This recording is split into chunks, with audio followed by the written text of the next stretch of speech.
The British aero industry has developed some truly iconic aircraft, but it's safe to say that the Schultz Seamew isn't one of them. In fact, it's been described as a camel amongst horses. Looking what can be politely described as ungainly, the Seamew's odd appearance was a result of mounting the crew very high up in the aircraft. Conceived as a submarine hunter, the observer in the rear seat sat above the weapons and electronics bays, the pilot directly above the engine, a Mamba turboprop. The odd stalk-like landing gear was fixed and featured an old-fashioned tailwheel layout.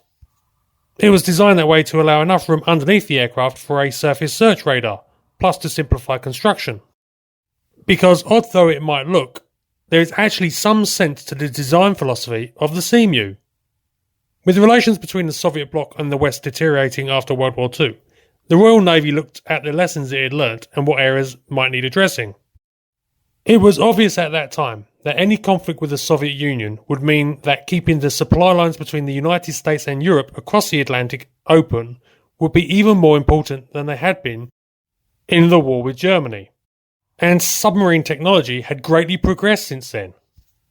The Royal Navy, and every other major navy, was busy applying the advanced designs and research the Germans had developed towards the end of the war to their own designs. The Soviets were doing the same, and expanding their navy massively, especially their submarine fleet. The Battle of the Atlantic against the German U-boats had been a close-run race, and the turning point had been the ability of air power to come into play, either land-based or from ships. If Soviet submarines were to play a significant role in any future conflict, the Royal Navy reasoned, what was needed was a comparatively cheap, simple and lightweight anti-submarine aircraft that could operate off the vast numbers of small escort carriers left over from the war. It should also be able to operate from primitive strips ashore and be suitable for mass production for use in large numbers if need be. The aircraft didn't need to be particularly fast, just able to loiter for some time over a patrol area, detect and locate submarines, and kill them. The aircraft wasn't intended to be the top-end hunter-killer. That would be undertaken by dedicated aircraft, the Avro Shackleton for the Royal Air Force, and the Fairey Gannet for the fleet carriers of the Royal Navy. In fact, what the Royal Navy was predicting, in many ways, was the anti-submarine helicopter. A competently but not excessively equipped aircraft that could cover convoys and shorelines and be operated by less capable reservists and foreign allies. In 1951, the Royal Navy issued specification M123D, and Schultz of Belfast built the Seamew to fulfill it. The aircraft would have a top speed of 236 miles per hour and be capable of loitering for 4 hours at 140 miles per hour. Equipped with the aforementioned radar in under-fuselage dome, the Seamew could carry an anti-submarine torpedo or depth charges, as well as sonar buoys and wing-mounted rockets. The first of several prototypes was built in 1952, and these were demonstrated at several air shows and on sales tours throughout Europe.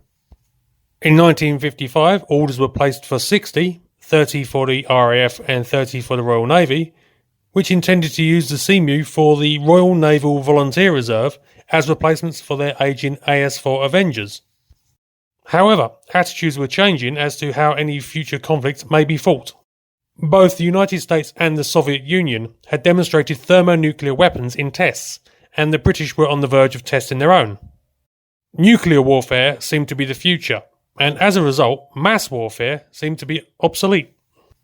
In 1956, the RAF lost interest and cancelled their order. This was followed up in 1957 with the disbanding of the Royal Navy's Volunteer Reserve Squadrons. So there was no real need for the Seamew, and the 24 that had been built were scrapped, many still sitting in the factory where they were awaiting delivery. And that, to be fair, may have been a good thing. Because the Seamew was not a forgiving aircraft. In fact, it was described as having flight characteristics that were vicious. Not exactly the sort of aircraft you want to give to part-timers. The only person who seems to have had a good word to say about it was the main test pilot for the aircraft, Wally Runciman, a pilot of huge experience. But seeing as he was killed giving a demonstration of the Seamew in 1956, I think it's safe to conclude that the aircraft would have proved a killer had it gone into widespread service. Aero engineers have an old saying, if it looks right, it probably is. The Seamew evidently wasn't.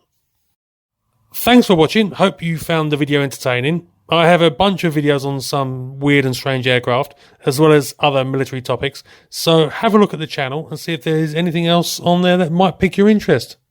Have a good one, and hopefully I'll catch you again soon.